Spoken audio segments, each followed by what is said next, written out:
નમસ્કાર દર્શક મિત્રો, તમે જોઈ રહ્યા છો કે ટીવી ન્યૂઝ ગુજરાતી અને હું છું આપણી સાથે ડોક્ટર મહેન્દ્ર જાદવ. દર્શક મિત્રો, આપણે સોમવારથી શુક્રવાર દરમિયાન ભાગ્યલાભના જે કાર્યક્રમમાં આપણે મળતા હોઈએ છીએ અને આપણી સાથે દરરોજની માફક આ કાર્યક્રમમાં શ્રી દક્ષેશ કુમાર શાસ્ત્રીજી માર્ગદર્શક તરીકે જોડાઈ ગયા છે. ત્યારે આપણે ભાગ્યલાભના કાર્યક્રમમાં દક્ષેશ કુમાર શાસ્ત્રીજીનું સ્વાગત કરીશું. શાસ્ત્રીજી, આપનું સ્વાગત છે.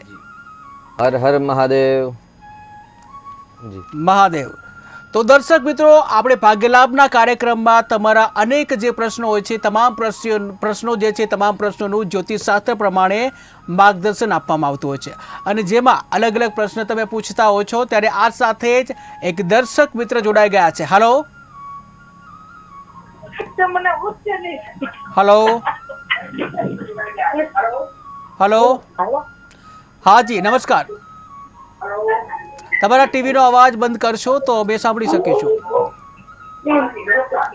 ટીવીનો અવાજ બંધ કરશો. હા જી, જન્મ તારીખ જણાવશો. હા, આપની જન્મ તારીખ જણાવશો. જન્મ તારીખ છે 7/10/2001. 7/10/2001. જન્મ સમય સવારે 8 વાગે.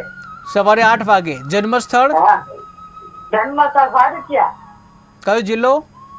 જામનગર. જામનગર. અને શું નામ છે આપનું? હિરલબા. હિરલબા, આપનો પ્રશ્ન શું છે? લગ્ન યોગ ક્યારે છે?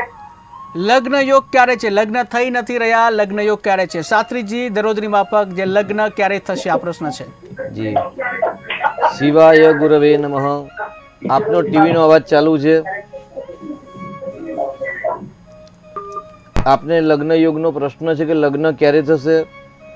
અહીંયા ગાડી તુલા લગ્નના પતિ પત્નીના સ્થાનનો માલિક મંગળ છે, પરંતુ માંગલિક કુંડલી ન હોવાથી મંગળની ચિંતા કરવાની આવશ્યકતા નથી. અત્યારે વૃષભ રાશિ છે અને વૃષભ રાશિ પરથી ગુરુનું પરિભ્રમણ છે, એટલે વધુ પરિશ્રમ કરવામાં આવે, મહેનત કરવામાં આવે તો ચોક્કસથી મે મહિના સુધીમાં લગ્ન થવાના યોગ પ્રબળ બની રહ્યા છે.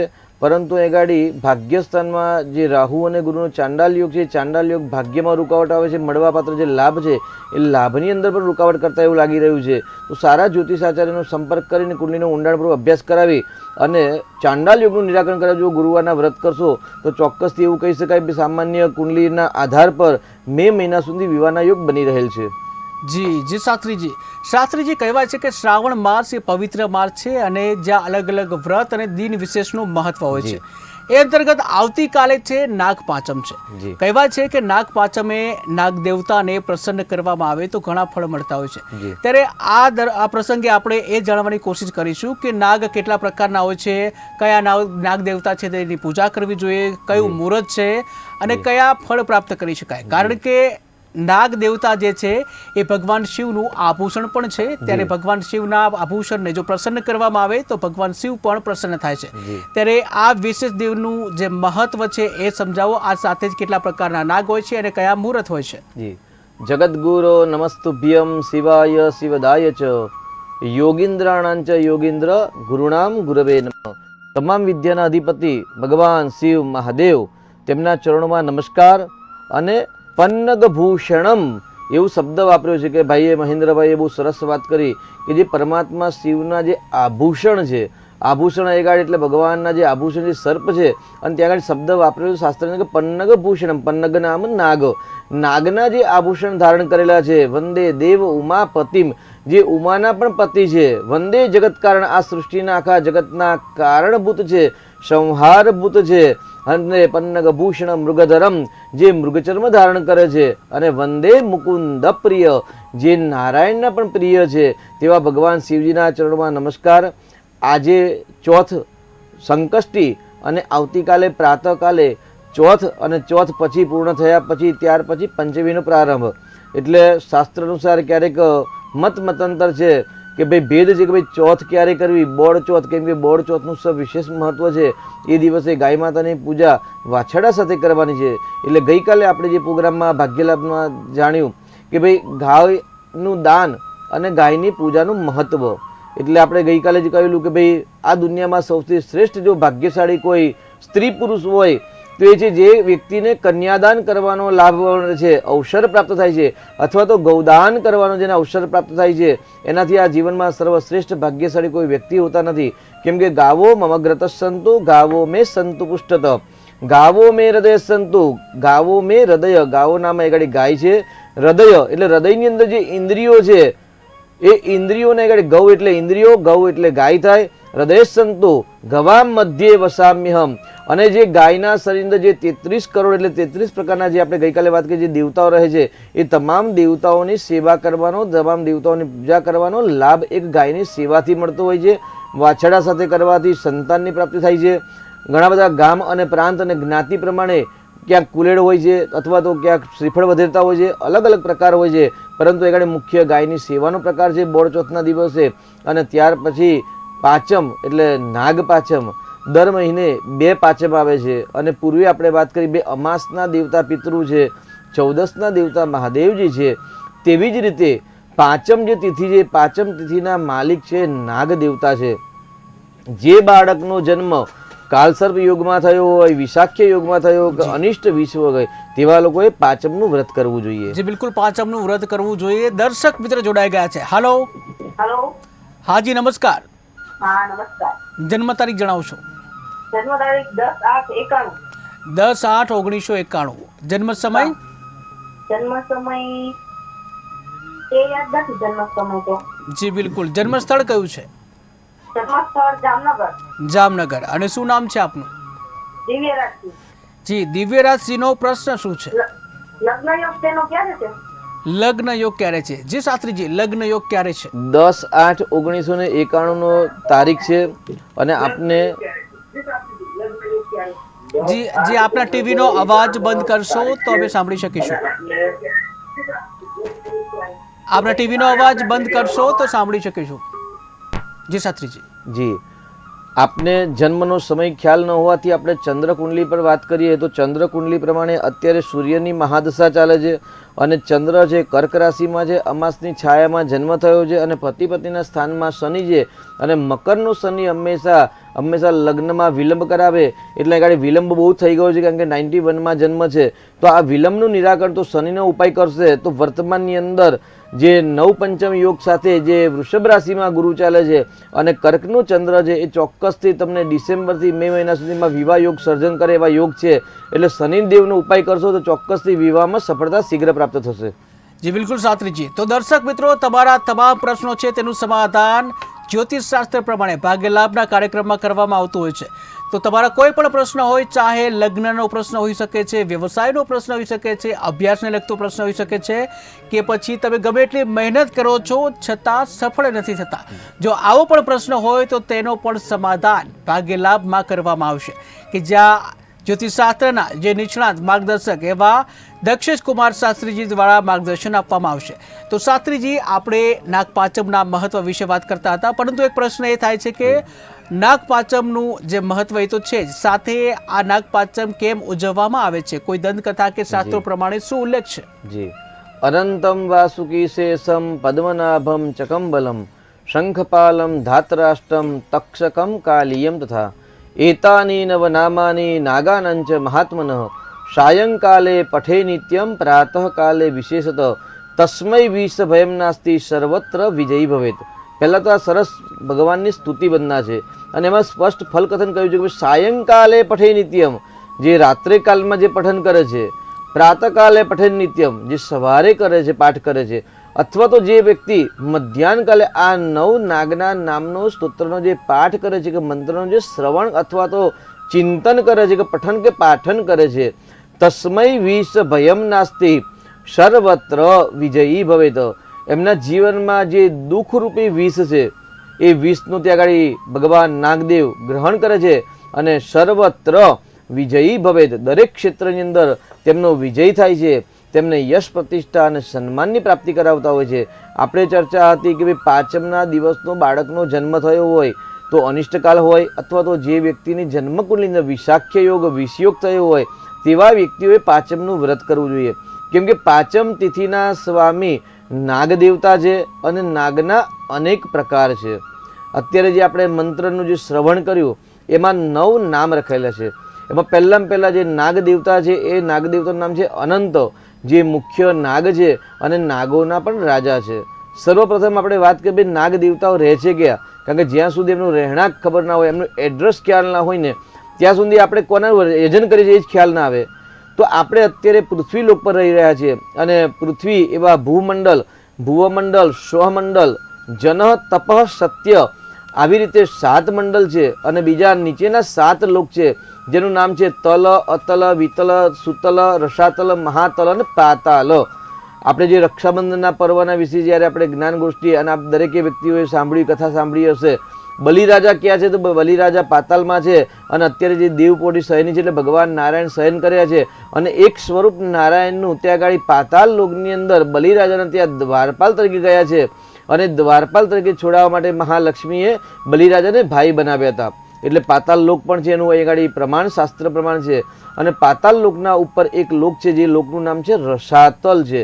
અને જે સર્પાદી જે દેવતાઓ છે એ મોટા મોટા સર્પાદી દેવતાઓ રસાતલ અને પાતાલમાં રહેતા હોય છે.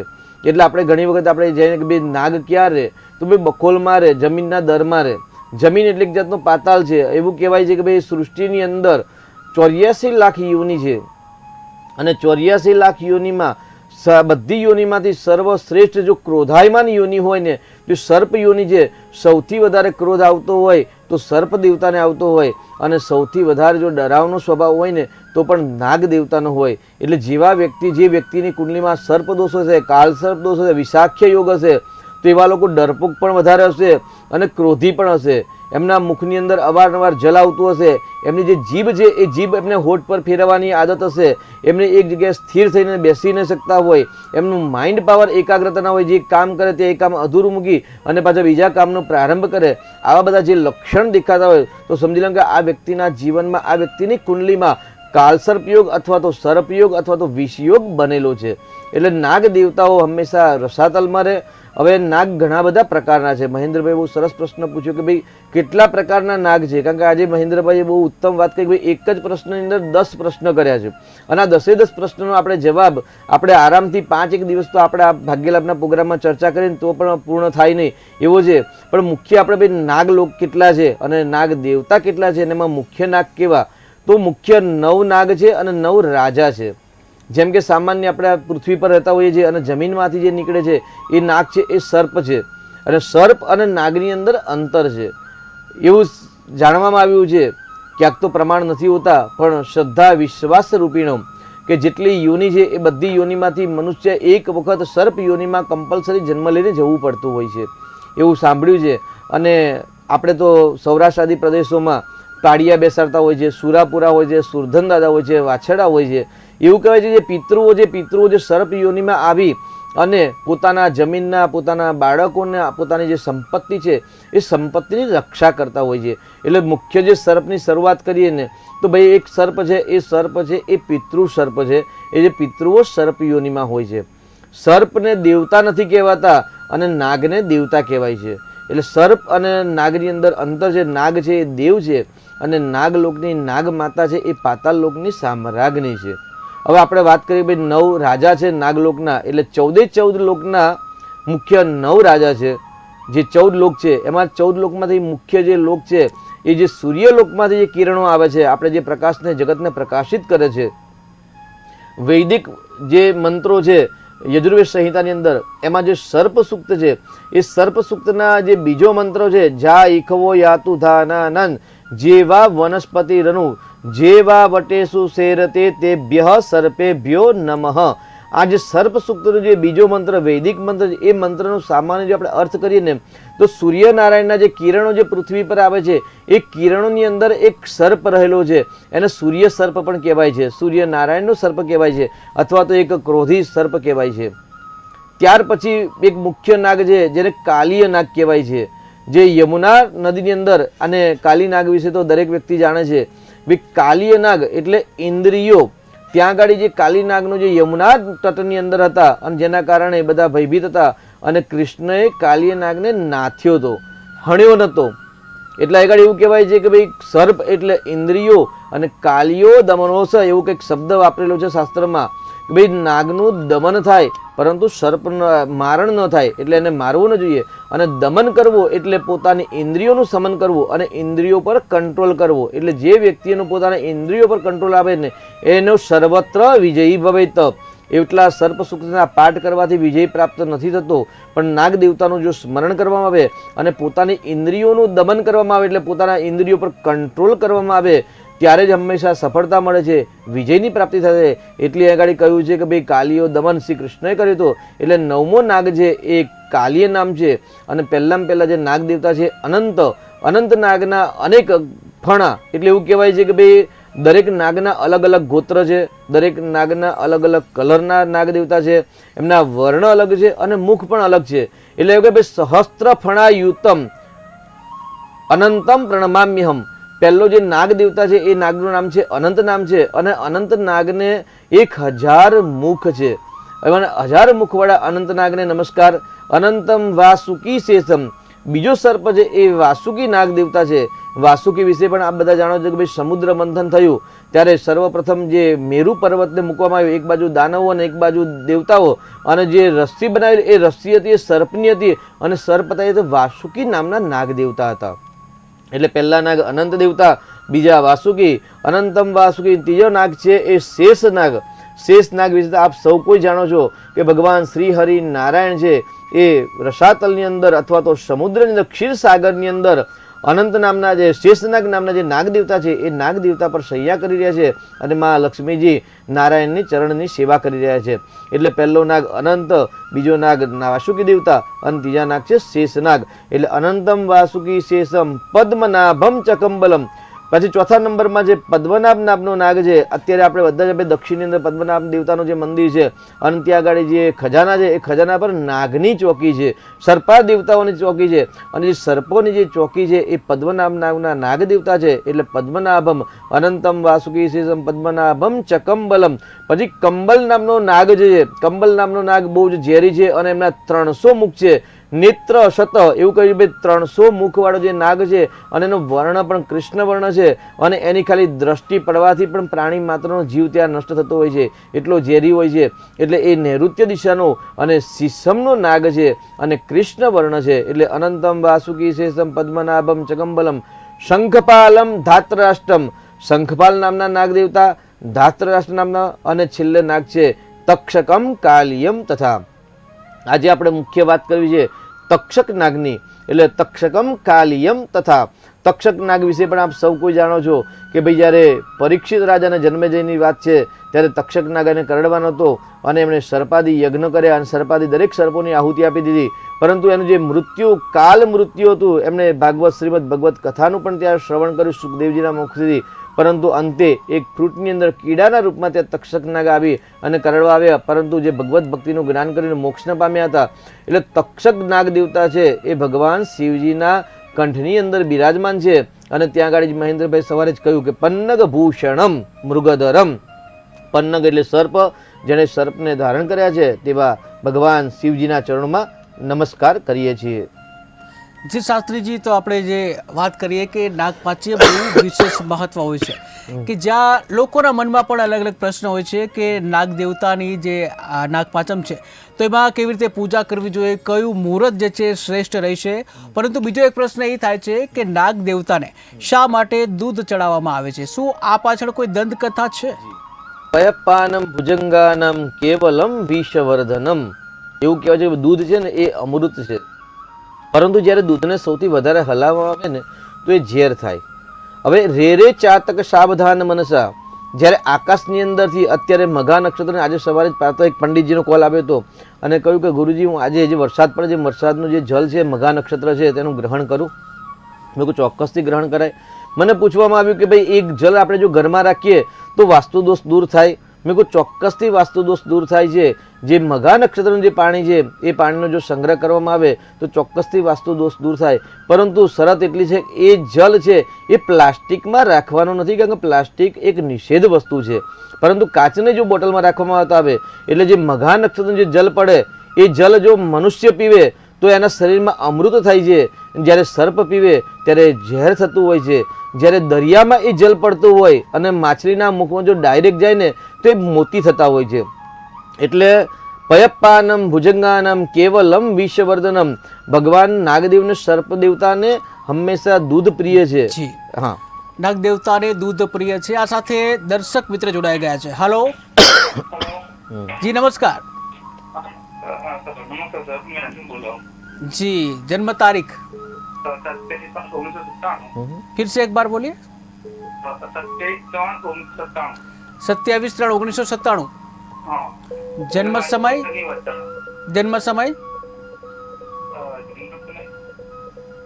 जी जन्म समय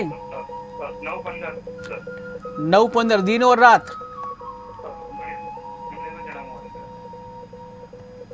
सुबह हुआ था या रात में 9:15? आपकी आवाज नहीं आ रही.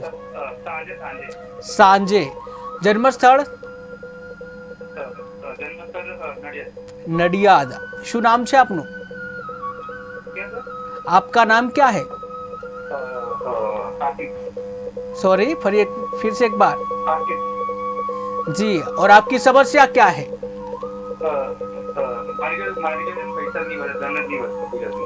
પૈસા નથી ટકતા. હા, મહેનત કરો છો, પૈસા નથી ટકતા. આર્થિક સ્થિતિ. જી જી શાસ્ત્રીજી.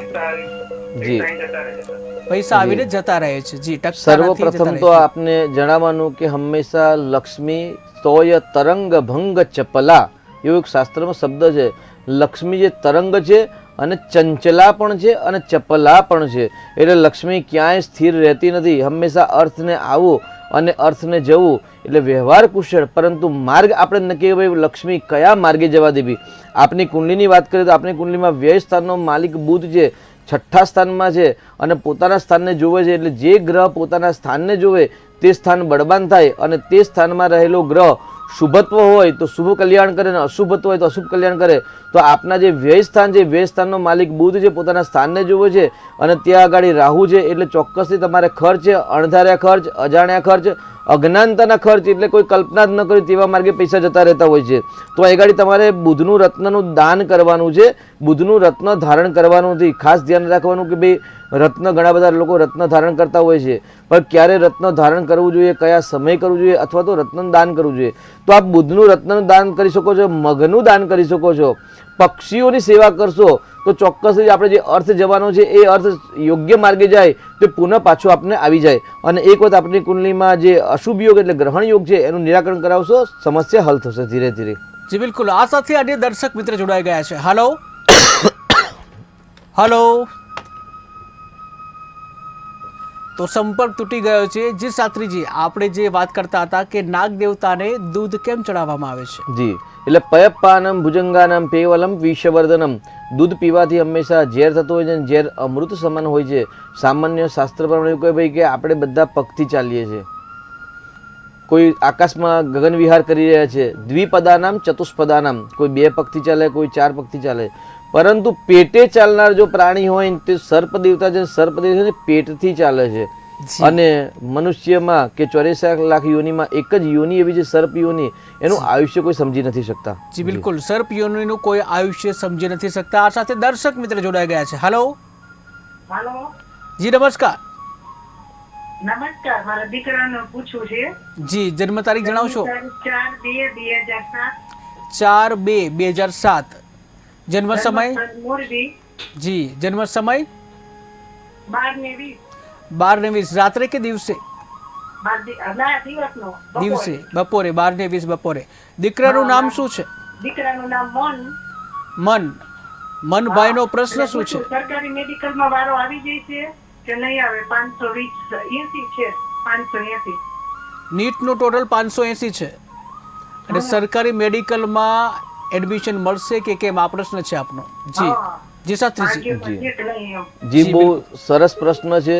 પહેલાં તો યાદ રાખવાનું કે જ્યારે આપણું ભાગ્યમાં કંઈક નિર્માણ હોય તો જ આપણે તે દિશામાં આપણે પ્રયત્ન કરીએ. આગળ મેડિકલ લાઈન માટે 6ઠ્ઠું સ્થાન કુંડલીમાં કહેવાય છે અને 6ઠ્ઠા સ્થાનનો માલિક બુધ છે, એ લાભ સ્થાનમાં છે. બુધ, રાહુ અને શુક્ર આ ત્રણેય યુતિ છે. સૂર્ય અને ગુરુ એટલે અષ્ટમ સ્થાન અને દશમ સ્થાનનો જે પરિવર્તન યોગ થાય છે અથવા તો જે સંબંધ છે એ સંબંધના કારણે મળવાની સમસ્યા એટલે મળવાની સંભાવના વધારે છે. પ્રયત્ન કરજો, ભગવાનને પ્રાર્થના કરજો, ચોક્કસથી મળવાની સંભાવના થોડીક વધારે છે. જી શાસ્ત્રીજી, તો આપણે જે વાત કરી રહ્યા હતા કે સર્પ યોનિનું આયુષ્ય કોઈ નક્કી કરી શકતું નથી. જી, એટલે સર્પ અને નાગ, પહેલાં જ આપણે વાત કરી ભાઈ સર્પ છે એ પિતૃઓ જે યોનિમાં સર્પ યોનિમાં જ્યારે જન્મ લે છે એને સર્પ કહેવાય છે. અને અનેક વર્ષ સુધી, એટલે સામાન્ય જાણવામાં આવેલું છે કે ભાઈ 3000 વર્ષ સુધી જ્યારે સર્પ જીવે ને ત્યાર પછી એ નાગ બનતા હોય છે. અને દર વર્ષે પોતાના શરીરની ચામડી છે એ ચામડી હંમેશા બહાર કાઢતા હોય છે. સર્પ દેવતા જ કાઢી શકતા હોય છે અને દર વર્ષે એ નવી ચામડી ગ્રહણ કરતા હોય છે. જી, દર વર્ષે નવી ચામડી ગ્રહણ કરતા હોય છે. દર્શક મિત્ર જોડાઈ ગયા છે. હલો હલો હલો, તો સંપર્ક તૂટી ગયો છે. જી શાસ્ત્રીજી, દર વર્ષે નવી ચામડી ગ્રહણ કરતા હોય છે. એટલે 84 લાખ યોનિમાંથી સર્પ યોનિ એક એવી યોનિ છે એ દર વર્ષે પોતાની ચામડી બહાર કાઢી અને નવી ચામડી જ્યારે ગ્રહણ કરે, જેના કારણે સર્પનું આયુષ્ય કેટલું છે, કેટલા ઉંમરનું છે એવું કોઈ કલ્પના પણ ન કરી શકે. પરંતુ જે 3000 વર્ષ આશરે જ્યારે સર્પ જીવે ત્યારે સર્પમાંથી નાગ બનતા હોય જી છે. બિલકુલ, સર્પમાંથી નાગ બનતા હોય છે. દર્શક મિત્ર જોડાઈ ગયા છે. હલો હલો જી, આપના ટીવીનો અવાજ પેલા બંધ કરશો તો અમે સાંભળી શકીશું. જી જી જી, નમસ્કાર. જન્મ તારીખ જણાવશો? મારે શું છે પાયટમ નો પૂછવું છે. પાયટમ ને જે આપણે નાગ પાયટમ કહી ને, જી તો એને અમે ગામડામાં ફરાતી પડ્યા આવતું રાખતો. જી, તો અમારી એવી છે માન્યતા કે દૂધ રાખો હોય ને ત્યાં દૂધ અને તલ નાખી અને પાઈ આપી, જી તો એમાં શાસ્ત્રીજીનું કેવું શું થાય છે? બિલકુલ. જી જી શાસ્ત્રીજી. જી, જ્યારે પાંચમના દિવસે મત મતાંતર છે અને પરંપરા અલગ અલગ છે. પહેલાં બે વસ્તુ છે, એક શાસ્ત્ર છે અને એક પરંપરા છે. જો આપના પરંપરામાં જે નાગદેવનો જે રાફડો છે એ રાફડાને ત્યાં જે દૂધ મૂકીને આવતા હોય, જે પરંપરા હોય ને તે પરંપરા ક્યારેય તોડવી નહીં. એની અંદર જે તલ પધરાવો છો એ પણ તોડવું નહીં, કારણ કે યદ્યપિ શુદ્ધમ લોક વિરુદ્ધમ ન કરણીયમ ન આચરણીયમ એવું કહેવાય છે કે ભાઈ જે લોકોના વિરુદ્ધ કે જે પરંપરાના વિરુદ્ધ જાય છે ને એ લોકોનું હંમેશા પતન થાય છે. જો આપની પેઢીમાં આપણા ગામમાં જો રિવાજ હોય અને પરંપરા હોય તો એ પરંપરા જાળવી રાખવી. અને પરંપરા નથી તો સામાન્ય દરેક ઘરની અંદર એવું કે ભાઈ નાગ દેવતાને આપણે જે આગળ મેં પહેલાં જ વાત કરી કે ભાઈ મહેન્દ્રભાઈ સરસ પ્રશ્ન કર્યો છે ને, 5 દિવસ આપણે ચર્ચા કરીએ તો પણ અપૂર્ણ રહેશે. હવે દરેક ઘરની અંદર રસોડાની અંદર ત્યાં આગળ નાગ ચિતરવામાં આવતા હોય છે, જેને નાગપાશ યંત્ર કહેવાય છે. જે આપણે જે મહાદેવજીની પૂજા કરીએ એમાં જે સોમવારના દિવસે પાર્થેશ્વરની જે પૂજા હોય એ પાર્થેશ્વર પૂજામાં ત્યાં નાગપાશ યંત્રનું નિર્માણ કરવાનું હોય છે. એટલે લોક પરંપરાગત જે આપની પરંપરાગત કોઈકને ત્યાં કુલેડ હોય છે, કોઈકને ત્યાં શ્રીફળ હોય છે, કોઈકને ત્યાં મોરું ભોજન હોય છે. તો આ જે પરંપરા છે એ પરંપરાગત જ ભાઈ આપે ત્યાં આગળ નૈવેદ્ય ધરાવવું, કોઈ નવું કરવું નહીં ને જૂનું છોડવું નહીં. આ તમારા પિતૃઓની, વડીલોની કે ગામની પરંપરા છે, પરંપરા સાચવી રાખવી. હવે નાગલોકની આપણે વાત કરીએ તો ભાઈ નાગલોકની પૂજા કરવા માટે હંમેશા મહેન્દ્રભાઈનો પ્રશ્ન છે કે ભાઈ દૂધ જ કેમ પીવાય? તો ભાઈ સર્પનું આયુષ્ય તો કોઈ જાણી શકતું જ નથી, પરંતુ જે સર્પ જે નવી ચામડી ધારણ કરે અને કરતાં જે 3000 વર્ષ જેવું થાય ત્યારે સર્પમાંથી નાગ બનતા હોય છે. ત્યાર પછી બીજા 1000 વર્ષ જ્યારે સર્પ જીવે ને ત્યારે એ નાગ દેવતા ઈચ્છાધારી નાગ બનતા હોય છે. અને ત્યાર પછી બીજા 1000 વર્ષ આ બધી વાત આશરે છે, કારણ કે સંપૂર્ણ જ્ઞાનની શાસ્ત્રની માહિતી માટે તો ઘણું બધું પઠન ને પાઠન કરવું પડે અને પઠન પાઠન કરીએ તો આ રીતે અમે જ્ઞાન આપી ન શકીએ. પરંતુ શાસ્ત્રમાં ક્યાંક વાંચેલું છે કે ભાઈ અનેકો વર્ષો પછી સર્પ નાગ બને અને નાગ બન્યા પછી એ ઈચ્છાધારી નાગ બને અને ઈચ્છાધારી નાગ બન્યા પછી એમને ત્યાં આગળ મણી આવતો હોય છે. અને દરેકને સામાન્ય કરી ભાઈ મણી હોય એટલે ઈચ્છાધારી નાગ કહેવાય. એ ગમે તે કાયા કલ્પી શકે, કોઈ પણનું રૂપ લઈ શકતા હોય છે. હવે આપણે શરૂઆતમાં સર્પમાંથી લઈ અને જે નાગ યોની સુધી એટલે નાગ સુધી જે બન્યા અને જેટલા વર્ષ જે જીવ્યું ને સામાન્ય દરેકને ખ્યાલ છે કે ભાઈ દૂધ છે એ અમૃત છે અને સર્પ અમૃત પીતો હોવા છતાં પણ એમના શરીરમાં ઝેર બને છે. આ વાત એકદમ સાચી છે. એટલે જ કહ્યું ભાઈ પયપાનમ ભુજંગાનમ. પયપાનમ એટલે પય એટલે દૂધ, પાનમ એટલે પીવું, ભુજંગાનમ એટલે ભુજંગ એટલે ગાડી સર્પ શબ્દ વાપર્યો છે. સર્પને ભુજંગ સંસ્કૃતમાં કહેવાય. પયપાનમ ભુજંગાનમ કેવલમ વિષવર્ધનમ, કેવલ ઝેર જ થાય છે. જી, દર્શક મિત્ર જોડાઈ ગયા છે. હલો હલો, તો સંપર્ક તૂટી ગયો છે. જી શાસ્ત્રીજી. જી, તો સર્પ યોનિના શરીરમાં જે ઝેર હોય છે એ ઝેરનું શમન કરવા માટે, એમને દીર્ઘાયુષ્ય પ્રાપ્ત કરવા માટે અને શિવશક્ત્યા યુક્તો સૃષ્ટિનું પાલન પોષણ ને સંવારનો જે ક્રમ છે એ ક્રમની અંદર અર્થના અધિપતિ દેવ નાગદેવતા છે. એટલે કેમ કે કોષાધ્યક્ષ કુબેર ભંડારી પણ અર્થના દેવતા છે, એ નાગ દેવતા છે, પ્રત્યક્ષ દેવતા છે. આપણે પૂર્વે પણ ભાગ્યલાભના પ્રોગ્રામ દ્વારા વાત કરી, ભાઈ નાગ દેવતા છે, પ્રત્યક્ષ દેવતા છે. અને એમનામાં જે ઝેર છે એ ઝેરનું શમન થાય, ઝેરનું દમન થાય. ભુજંગાનામ કેવલમ વિષવર્ધનમ, જે વિષવર્ધન થાય છે એ વિષવર્ધનનું શમન થાય ને એટલા માટે નાગ દેવતાને દૂધ આપવામાં આવે છે જી. નિવેદ્યમાં. જી બિલકુલ. તો દર્શક મિત્ર જોડાઈ ગયા છે. હલો જી, નમસ્કાર. જી, જન્મ તારીખ 2/9/2002. જન્મ સમય બપોરના 4:14. જન્મ સ્થળ પેટલાદ. અને શું નામ છે આપનું? ફરી એકવાર. કુંજ. કુંજભાઈ, આપનો પ્રશ્ન શું છે?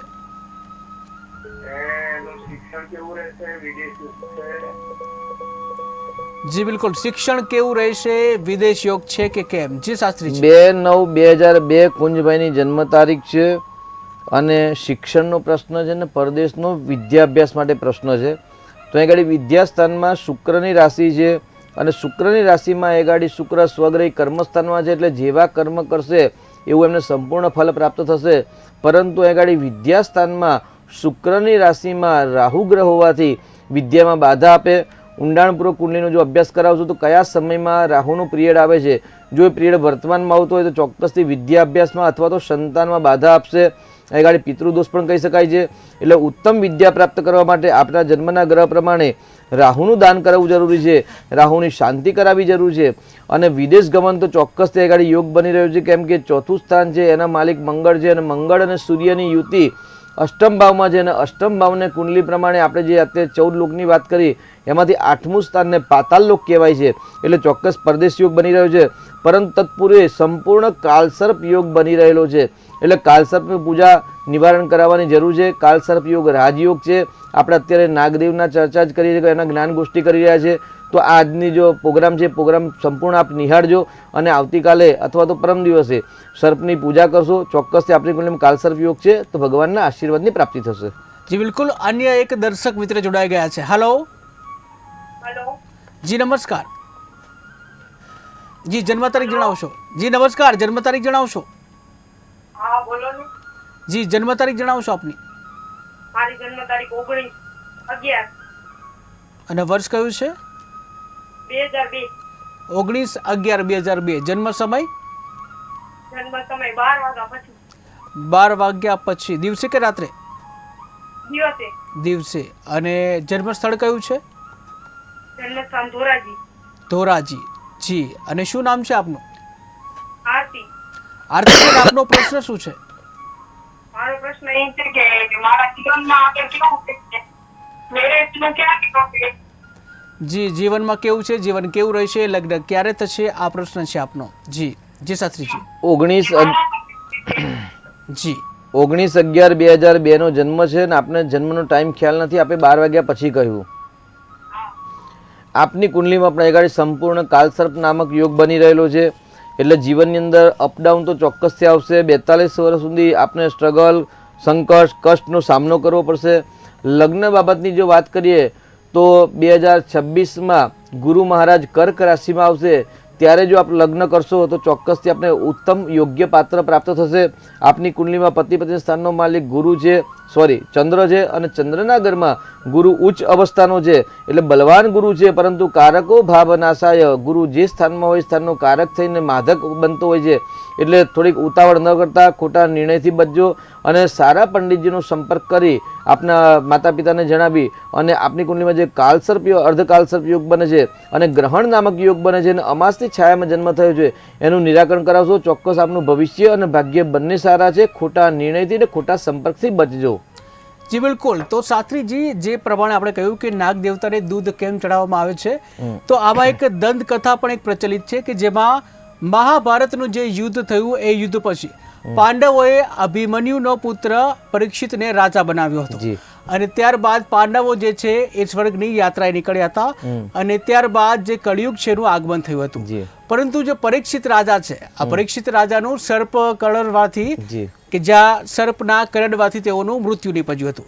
ત્યારબાદ તેમનો પુત્ર જન્મેજય છે એ મોટો થાય છે અને તેને ખબર પડે છે અને ત્યારબાદ તે જે સાપ છે સાપને બદલો લેવા માટેનું નક્કી કરે છે જી અને ત્યારબાદ તે નાગદા યજ્ઞ કરે છે જી અને સમગ્ર પૃથ્વીના જે સાપ છે સળગવા લાગે છે. જી ત્યારે આ વાત છે એ આસ્તિક મુનિને જાણ થાય છે અને ત્યારબાદ તેઓ જન્મેજ્ય પાસે જાય છે અને ત્યારબાદ તેને સમજાવે છે અને આ દિવસ જે છે એ શ્રાવણ વદ પાંચમનો હોય છે જી અને ત્યારબાદ યજ્ઞને શાંત કરવા માટે દૂધ ઉમેરવામાં આવે છે અને આ સાથે જ ત્યારથી કહેવાય છે કે દૂધ છે એ નાગ દેવતાને ચડાવવામાં આવે છે. તો આવી એક દંતકથા પણ છે. જી શાસ્ત્રીજી, બીજો પ્રશ્ન જે તમને પૂછવા માંગીશ કે નાગમણીનું શું મહત્વ છે?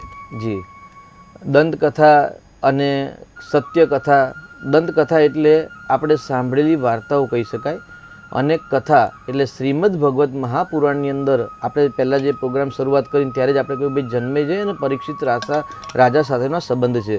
એટલે જે અભિમન્યુના પુત્ર પરીક્ષિત અને જે આગળ જન્મેજય એમના પિતાના સર્પના કંઠની અંદર જ્યારે ઉપાસના કરતા હતા ને ત્યારે એમના કંઠમાં મૃત સર્પ મૂકવામાં આવેલો હતો અને જેના કારણે ક્રોધાયમાનના કારણે એમણે જે અયોગ્ય નિર્ણયને સર્પાદી યજ્ઞ કર્યા. એટલે સર્પાદી યજ્ઞ કર્યા પછી જ્યારે થયું કે આ ખોટું થઈ રહ્યું છે ને ત્યારે આપણે પહેલાં જ તક્ષકનાગની વાત કરી અને તક્ષકનાગ ત્યાં આવવાનો હતો અને શ્રીમદ ભગવત મહાપુરાણનું કથાનું શ્રવણ કરી અને પછી એમાંથી જે સાપાદીમાંથી મુક્તિ મેળવી હતી. એટલે સર્પની જે છે ત્યાં આગળ વિષ. હા, દર્શક મિત્ર જોડાઈ ગયા છે. હલો હેલો, જી નમસ્કાર. નમસ્કાર. જન્મ તારીખ જણાવશો? 19/11/1977. 19/11/1977. જન્મ સમય? જન્મ સમય સાંજના કેટલા વાગે? 7:30 વાગે. સાંજે 7:30 વાગે. જન્મ સ્થળ કયું છે? જન્મ સ્થળ નાગલપર. નાગલપર. કયો જિલ્લો? જિલ્લો કચ્છ. કચ્છ. જી. અને આપનું નામ શું છે? જમનાદાસ વાઘેલા. જી. જમનાદેશ વાઘેલાનો પ્રશ્ન શું છે? એમને ધંધામાં કેવું રહેશે હવે? ધંધામાં કેવું રહેશે? જી. જી શાસ્ત્રીજી. શેનું કામ કરે છે અત્યારે? અત્યારે ડ્રાઇવિંગ નું છે, રિક્ષાનું ને ગાડીનું ડ્રાઇવિંગ છે. બરાબર છે.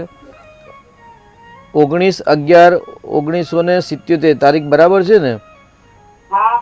અને ટાઈમ છે સાંજે 7:30 એટલે 12 ને 7 19:30નો જન્મ થયેલો છે.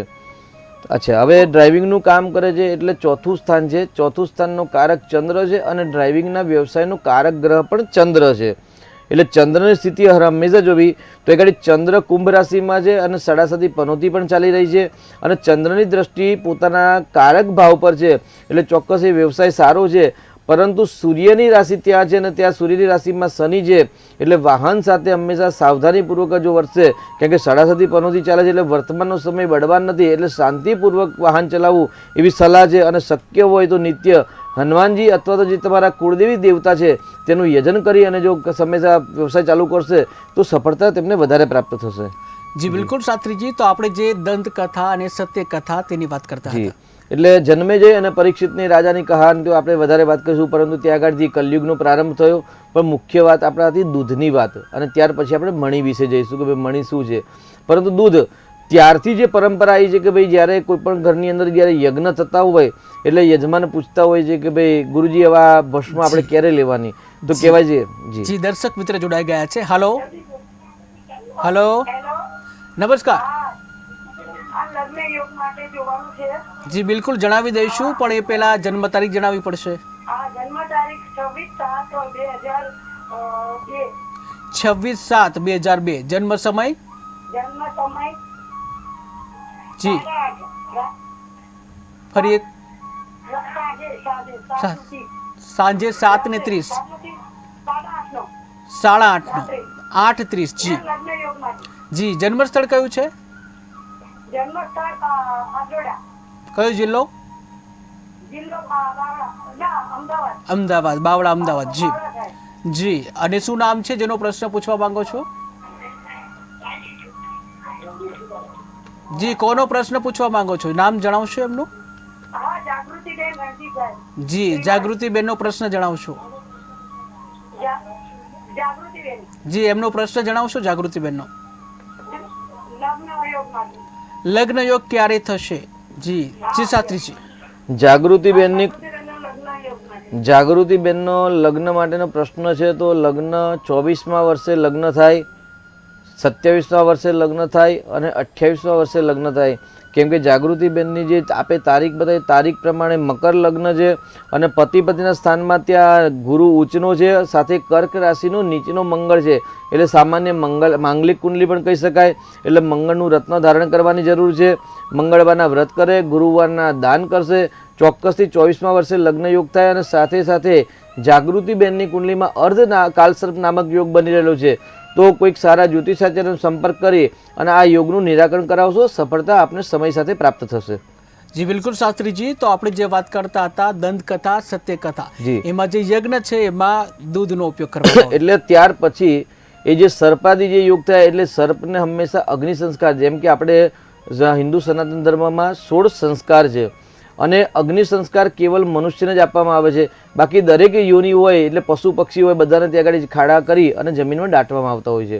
પરંતુ મનુષ્ય સાથે સર્પ યોની એવી છે, સર્પ યોની પણ અગ્નિ સંસ્કાર આપવામાં આવે છે. ત્યાં જો કોઈક સર્પ મરેલો હોય તો તેને અગ્નિ આપીને ત્યાં ઘીની ધારા કરવાની હોય છે અને ત્યાર પછી જે અગ્નિ થતી હોય એ અગ્નિને ઠારવાની હોય છે, જેથી એ અગ્નિ કોઈને પીડા ન આપે. એટલે જ્યારે જન્મે જઈએ જ્યારે સર્પ દેવતાનો સર્પ યજ્ઞ કર્યો અને સર્પ યજ્ઞના જે પાપથી જે અગ્નિ હોય અને અગ્નિ શાંત નથી થતી ત્યારે દૂધની ધારા કરવામાં આવી અને દૂધની ધારા દ્વારા એ સર્પ યજ્ઞને શાંત કરવામાં આવ્યો. અને ત્યારથી જ પરંપરા છે કે જ્યારે આપણે કોઈ માણસનો ડેથ થાય અને જ્યારે સ્મશાનમાં જ્યારે અગ્નિ આપીએ અને અગ્નિ સંસ્કાર કર્યા પછી પણ છેલ્લે અંતિમ ઘડી પણ દૂધ મંગાવી અને તે અગ્નિ ઠારવાની પરંપરા છે. ત્યાર પછી કોઈ પણ મોટા યજ્ઞ થતા હોય ત્યારે અમારા કોઈ યજ્ઞ હોય ને અને પૂછવે કે ભાઈ હવે આપણે શું કરવું યજ્ઞ પૂરું થાય એટલે ભાઈ 24 કલાક પછી 12 કલાક પછી જે અગ્નિ ઠંડો થાય ત્યાર પછી એમાં 100 ગ્રામ જેટલું કાચું દૂધ પધરાવી અને ત્યાર પછી બધી ભસ્મ લઈ અને પ્રવાહિત જલમાં વિસર્જન કરવું એવું કહેતા હોય છે. એટલે ત્યારથી દૂધ ત્યાં ધારા કરવામાં એટલે ત્યાં કહ્યું ભાઈ દૂધ ચડાવવાથી સર્પને શાંતિ થાય. કારણ કે સર્પની અંદર જે અગ્નિનો જે દાહ છે એ દાહના કારણે પીડા પામતી હોય છે અને એમના શરીરમાં જે ઝેર છે એ ઝેર પણ ધીરે ધીરે અમૃતથી શાંત થતું હોય છે. હવે વાત કરીએ ભાઈ આપણે ઉંમરની વાત કરીએ ભાઈ સર્પની, ભાઈ સર્પના આયુષ્ય કોઈ જાણી શકતા નથી. એટલે 3000-4000 વર્ષ પૂર્વે થાય એટલે ત્યારે ઈચ્છાધારી અને ઈચ્છાધારી થાય ત્યાર પછી એમને મણી આવતો હોય છે અને મણી એટલે સમૃદ્ધિનું પ્રતીક કહેવાય છે. મણી વિશે જો આપણે ક્યારેક સ્પેશિયલ આપણે એપિસોડ પણ આપણે કદાચ કરીશું જો સમયના અવકાશ પ્રમાણે. પરંતુ જો મણી વિશે જાણવું હોય તો સૃષ્ટિની અંદર ઘણા બધા મણી છે. ચંદ્રમણીથી માંડીને શ્યમંતક મણીથી માંડી અને જે શુક્રનું રત્ન જે ડાયમંડ છે એને પણ મુખ્ય રત્ન મણી કહેવાય છે. અને આ બધા જે મણીનું જો વર્ણન છે ને એ વર્ણન સંહિતાની અંદર અથર્વવેદ સંહિતાની અંદર આ બધા મણીનું વર્ણન છે કે ભાઈ કયા પ્રકારનો મણી છે. નીલમ મણી છે એનું પણ મહત્વ છે, શ્યમંતક મણીનું છે. પારસમણીનું તો આપણે દંતકથા દરેક વ્યક્તિ જાણતા જ હોય કે પારસમણી જે હોય છે પારસમણી જો આપણે જે સર્પને એટલે કોઈક લોખંડને જો સ્પર્શ કરે ને તો એ લોખંડ પણ સુવર્ણ બનતું હોય છે. એટલે મણીના ઘણા બધા પ્રકાર છે.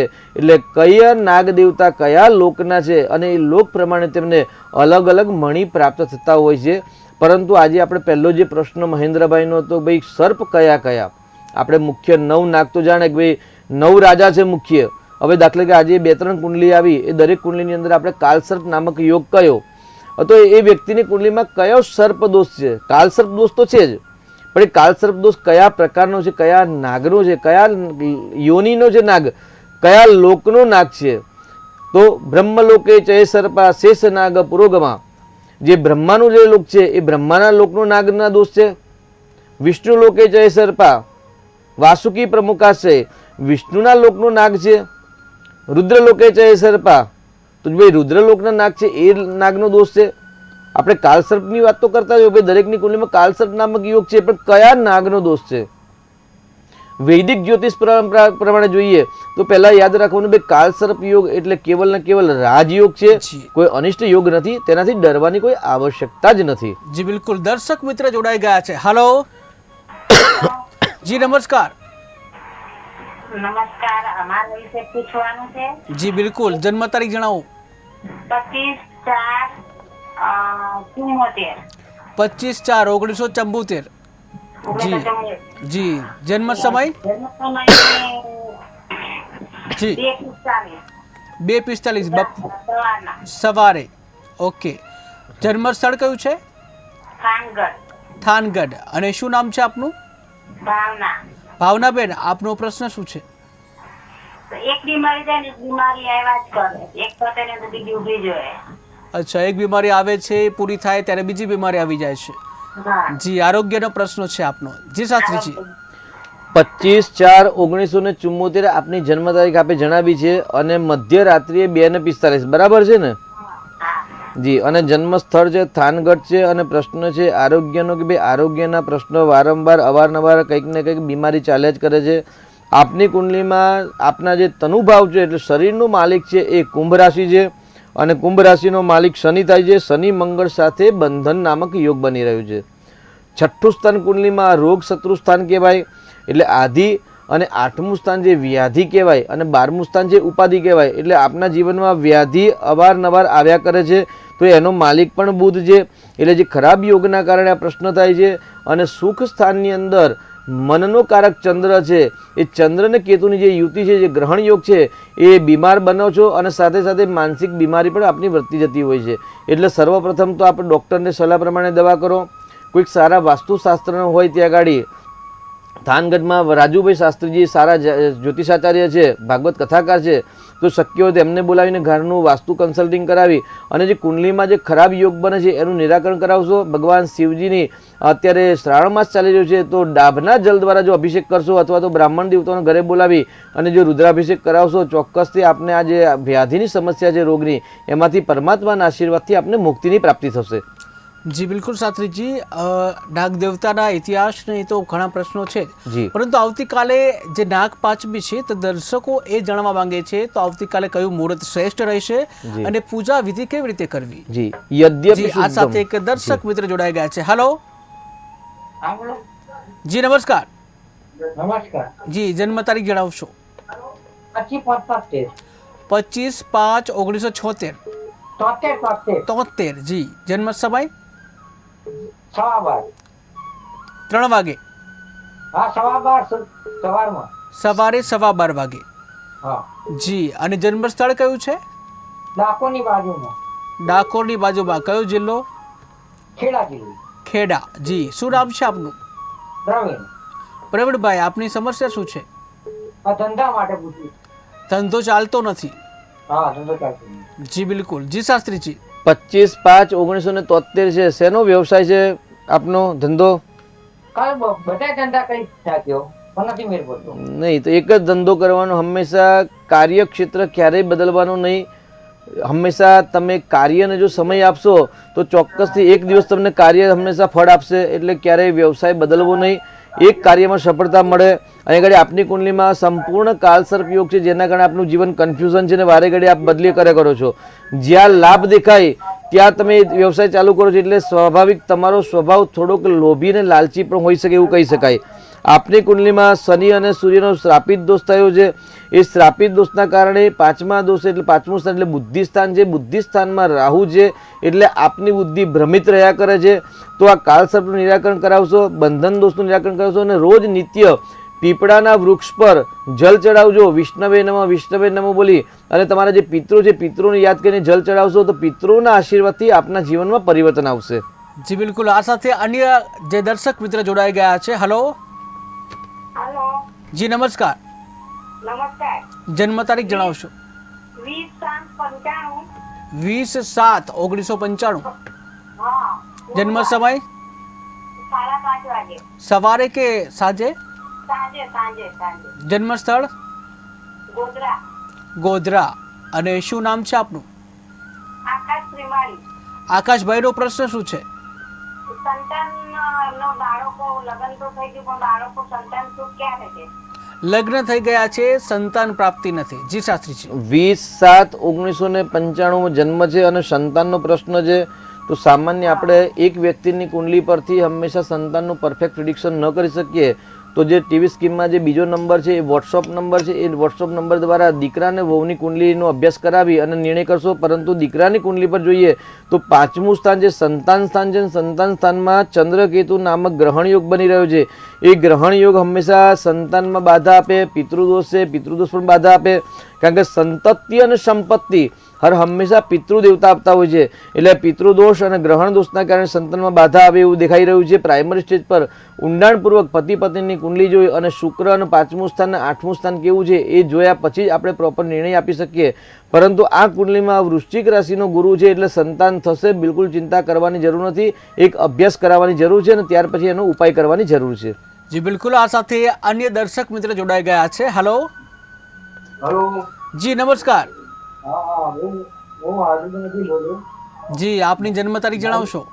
મારી દીદીની જન્મ તારીખ 26/7/2002. 26/7/2002. હા. જન્મ સમય? હા, જન્મ સમય રાત્રે 8:30.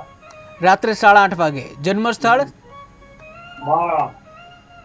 બાવળા, અમદાવાદ. શું નામ છે? ગાયત્રીબેન. જાગૃતિબેન. જાગૃતિબેન. હમણાં ફોન કર્યો તો. હા, શું પ્રશ્ન છે જાગૃતિબેનનો? લગ્ન વિશે. લગ્ન વિશેની વાત. જી મહારાજ, હમણાં આપણે જણાવ્યું હતું જાગૃતિબેન. જાગૃતિબેનને આપણે જોડે જે વાત કરી એ પ્રમાણે અર્ધ કાલસર્પ યોગ બની રહ્યો છે અને ગુરુ ત્યાં ગાડી ઉચ્ચનો છે અને માંગલિક કુંડલી છે. એટલે મંગળનું રત્ન ધારણ કરવું, ગુરુનું દાન કરવું અને સારા જ્યોતિષાચાર્યનો સંપર્ક કરીને અર્ધ કાલસર્પ યોગ છે યોગનું નિરાકરણ કરાવશો. અને 24મા વર્ષે, કારણ કે 2002માં જન્મ છે અને મંગળનો સિદ્ધાંત છે 24મા વર્ષે લગ્ન કરાવે. એટલે 24મા વર્ષે, 27મા વર્ષે અને 28મા વર્ષે વિવાહ યોગ જાગૃતિબેનનો બની રહેલ છે. તો અત્યારથી પ્રયત્ન કરજો, મંગળનું નિદાન કરાવજો, અર્ધ કાલસર્પ યોગની પૂજા કરાવી જરૂરી છે. ચોક્કસથી ખોટા નિર્ણયથી બચજો. ચોક્કસથી 24મા વર્ષે લગ્ન યોગ થાય અને 24એ ન થાય તો 27-28 વર્ષે લગ્ન યોગ બને છે. જી બિલકુલ શાસ્ત્રીજી, સમયનો અભાવ છે, પરંતુ દર્શક મિત્રો એ જાણવા માંગે છે કે આવતીકાલે નાગ પાંચમી છે તો કયું મુહૂર્ત જે છે શ્રેષ્ઠ રહેશે અને કેવી રીતે પૂજા કરવી? છેલ્લી 1 મિનિટમાં. આવતીકાલે સવારે પ્રાતઃકાલે ચતુર્થી તિથિ છે. એટલે આવતીકાલે જે લોકોએ આજે બોળચોથની પૂજા નથી કરી તો તેમણે પ્રાતઃકાલે 10:35 પહેલાં અથવા તો 10:39 પૂર્વે પ્રાતઃકાલથી લઈ સૂર્યોદયથી એટલે ગાયની વાછડા સાથે સેવા કરવી અને પરંપરાગત જે નૈવેદ્ય ધરાવતા હોય તે અર્પણ કરવું. અને ત્યાર પછી આવતીકાલે 10:49-39 પછી જે પંચમી તિથિનો પ્રારંભ થાય છે એટલે આવતીકાલે નાગની પૂજા કરવી. અને શનિવારના દિવસે પ્રાતઃકાલ સૂર્યોદય પછી પણ પંચમી તિથિ છે એટલે આવતીકાલે પણ આપ પાંચમ મનાવી શકો છો અને શનિવારે પણ નાગપાંચમીનું પર્વ મનાવી શકો છો. જ્યારે પાંચમના પર્વ હોય અથવા તો જે દૈનિક અથવા તો રાત્રિ બલીના જ્યારે પર્વ હોય ને એ પર્વમાં કોઈ જ મુહૂર્ત જોવાનું આવતું નથી. પણ સામાન્ય શ્રદ્ધાવાન લભતે ફલમ, શ્રદ્ધાથી ફળની પ્રાપ્તિ થતી હોય છે. એટલે ચોઘડિયા પ્રમાણે, હોરા પ્રમાણે આપ પૂજા કરી શકો છો. પરંતુ પંચમી તિથિ છે અને પંચમી તિથિનો જ મહત્વ છે એટલે કોઈ પણ પ્રકારનું મુહૂર્ત જોવાનું નથી. 10-10:30 પછી પરમ દિવસ સુધી નાગની પૂજા કરી શકો છો. અને જે તમારા વંશ પરંપરામાં આવે છે એ પરંપરા પ્રમાણે જ પૂજા કરવી. અને કોઈ પરંપરા ના હોય તો નજીકમાં જે દેવાલય હોય ત્યાં આગળ શ્રીફળ ચડાવવું, ત્યાં ફૂલ ચડાવવા, ત્યાં મીઠાઈ ચડાવી, આવા પણ કર્મ કરી શકો છો. જેને કાલસર્પ યોગ છે એ લોકો માટીના કુલડીમાં ભગવાન નાગદેવને દૂધ અર્પણ કરવું અને અંદર જાયફળ મૂકી અને નૈવેદ્ય અર્પણ કરશો, રમતું શ્રીફળ મૂકશો તો નાગદેવતાની કૃપા તમારા મારા બધા પર બની રહેશે. જી બિલકુલ. તો દર્શક મિત્રો, સમયનો અભાવ છે. તમારા તરફથી અસંખ્ય કોલ આવે છે, અઢળક પ્રેમ મળે છે, પરંતુ સમયનો અભાવ છે. શાસ્ત્રીજી, આપ ભાગ્યલાભમાં આવ્યા, દર્શકોને માર્ગદર્શન આપ્યું, આપનો ખૂબ ખૂબ આભાર. તો દર્શક મિત્રો, ભાગ્યલાભમાં હાલ બસ આટલું જ. વધુ સમાચાર માટે જોતા રહો KTV ન્યૂઝ ગુજરાતી. સમસ્યા તમારી, ખબર અમારી. નમસ્કાર.